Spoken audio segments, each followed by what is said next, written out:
Ustaz, saya ingin bertanya tentang apa hukumnya membaca Al-Quran di masjid dengan menggunakan pengeras suara.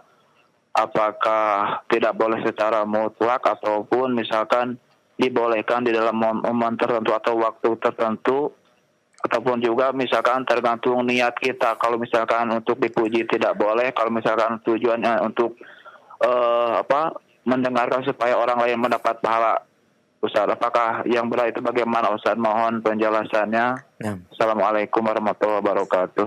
Waalaikumsalam warahmatullahi wabarakatuh. Jazakallah khair Pak Kadan. Kita akan simak jawabannya. Silakan Ustaz. Ya, membaca Al-Quran adalah salah satu amal soleh yang dianjurkan oleh Rasulullah SAW. Kita dimotivasi beliau untuk memperbanyak baca Al-Quran. Adapun membaca Al-Quran dengan pengeras suara, maka ini adalah termasuk amalan yang berbeda hukumnya berdasarkan perbedaan niat. Juga berdasarkan maslahat yang ingin diwujudkan dari membaca Al-Quran dengan pengeras suara tersebut. Ya, kita tidak otomatis bisa hukumi bahwasanya yang melakukan itu adalah orang-orang yang riya, ingin didengar, ingin dipuji oleh orang sekampung atau orang-orang yang mendengar siaran tersebut.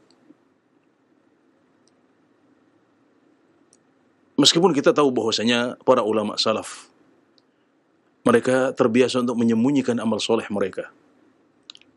Mereka ingin agar yang tahu hanya Allah Subhanahu wa Ta'ala saja. Yang tahu bahwasanya mereka membaca sekian juz, sekian halaman Al-Quran, itu hanya Allah Subhanahu wa Ta'ala saja. Karena mereka takut mereka jatuh dalam riya. Tapi kita juga tidak boleh bermudah-mudah menghukumi orang lain dengan riya. Kemudian juga ada kadang-kadang maslahat yang bisa diwujudkan dengan membaca Al-Quran dari pengeras suara masjid.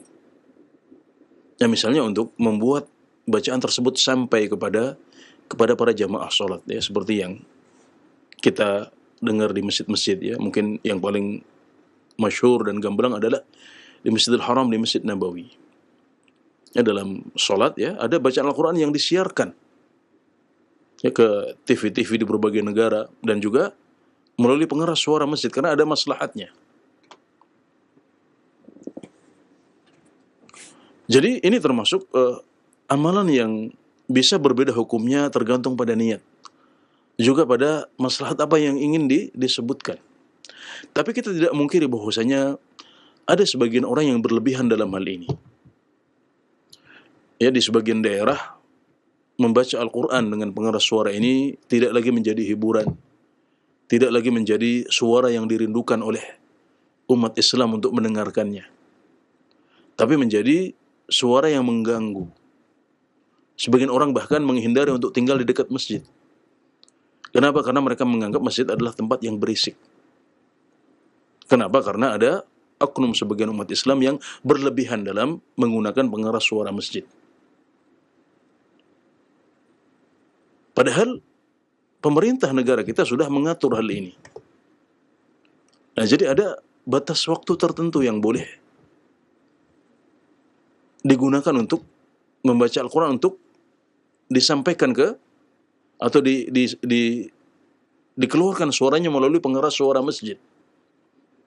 Itu batasannya sangat sempit, hanya di waktu-waktu tertentu. Jadi kalau kita melakukan hal itu ya sepanjang hari, bahkan di sebagian daerah kadang-kadang sampai tengah malam, atau di waktu orang-orang istirahat masih ada suara keras dari masjid sehingga mengganggu orang istirahat. Ini di samping mengganggu juga melanggar aturan pemerintah kita. Aturan yang dibuat untuk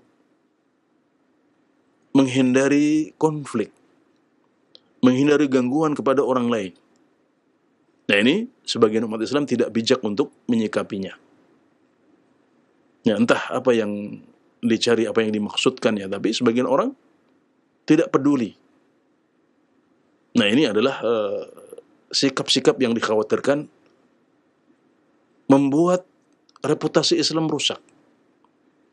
Membuat orang menyangka bahwasanya Islam ini bukan agama yang rahmatan lil alamin. Kenapa? Karena masjid justru malah membuat orang terganggu istirahatnya. Bukan hanya umat Islam sendiri, tapi juga bisa jadi orang-orang non-muslim yang ada di negeri kita. terganggu dengan suara-suara itu. Ya, jadi alangkah baiknya kalau kita sebagai umat Islam introspeksi diri, mawas diri. Ya, untuk melihat kembali niat kita saat ingin membaca Al-Quran. Kenapa harus dikeraskan di masjid? Apakah ada maslahat yang membuat kita melakukan hal itu? Kenapa kita tidak sendiri-sendiri saja? Agar hanya Allah yang tahu bacaan kita.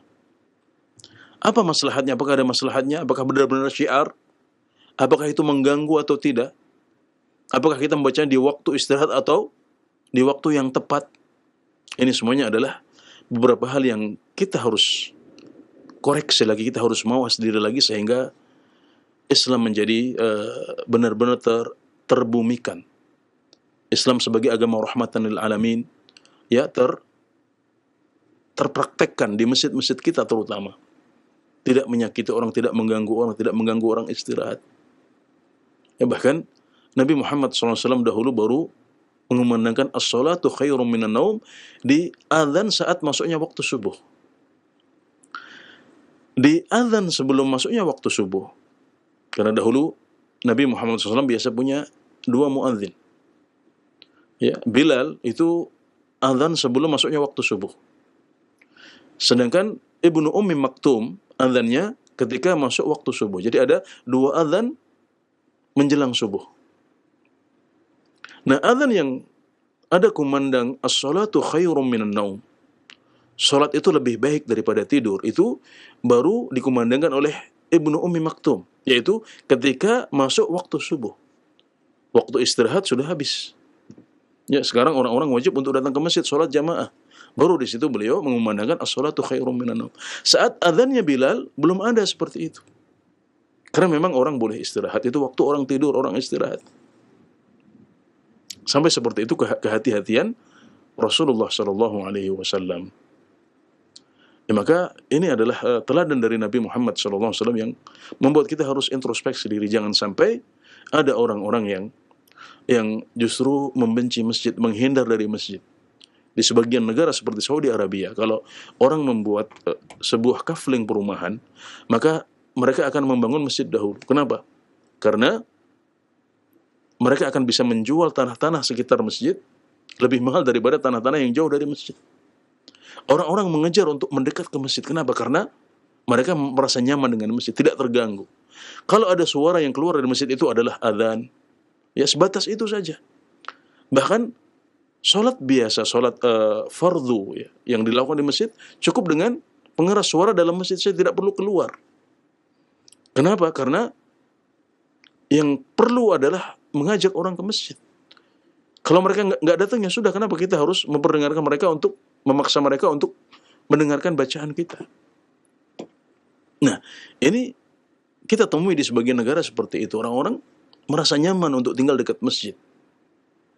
Ya, tidak terganggu oleh suara-suara masjid. Apalagi kalau pemerintah sudah menetapkan aturan. Ini tidak boleh kita langgar karena aturan ini dibuat untuk menghindari mafsadah, menghindari konflik, menghindari orang-orang yang terganggu saat mereka istirahat. Dan sayangnya masih banyak masjid-masjid yang melanggar aturan pemerintah kita ini. Ya, demikian, semoga bisa membantu menjelaskan atau menjawab pertanyaan dari Bapak Kadan di Sukabumi. Allahu a'lam.